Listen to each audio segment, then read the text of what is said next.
bimeze bite bantu banjye ba Rwanda One TV meze mute? Nizere ko meze neza aho muri hose mu gihugu, hanze y'igihugu, twumvira hose ku isi. Nizere ko ibintu bikomeje kugenda biba barabara, ibintu biba wanene.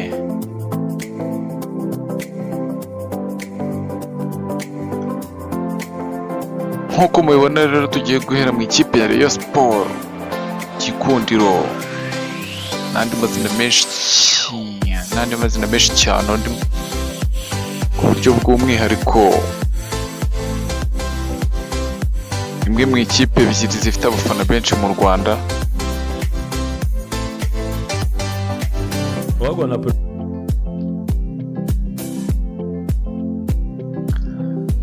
Nk'uko mubibona rero, abo ni abakinnyi batatu ba Rayon Sport, abasore bari kugenda bitwara neza cyane, bitwara neza mu mikino bagenda bakina. Umwe ni William Esombe Onana, undi ni Eritier Ruvumbu Nzinga na Joachim Ojera. Nta zindi nkuru ziri kubavugwaho rero usibye amatora ari gukorwa muri Rayon n'abafana bayo, bagatora umukinnyi w'ukwezi kwa kabiri hagati y'abo basore babiri, Ruvumbu Onana na Joachim Ojera.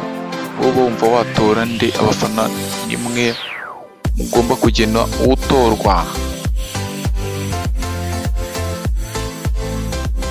Ariko amahirwe menshi abantu baragenda bayaha umusore Joachim Ojera uri kwitwara neza muri iyi minsi.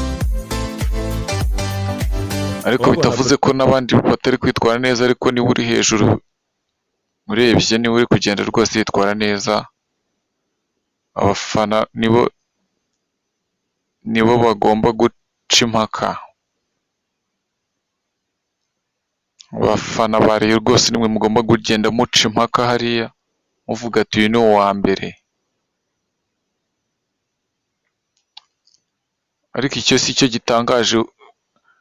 Nagiraga mbanze nkwibutse ko umusore Joachim Ojera ari uri kugenda ahabwa amahirwe menshi cyane n'abafana ba Rayon Sport, kuko no mu matora ariko biri kugaragara ko ari we uri kugenda, abafana benshi ari we kugenda batora.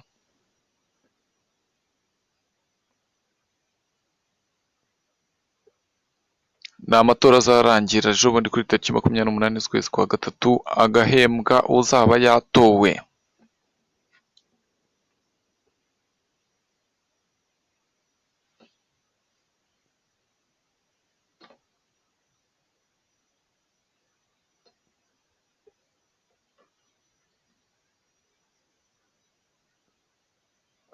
Ariko nkwibutsa gukora subscribe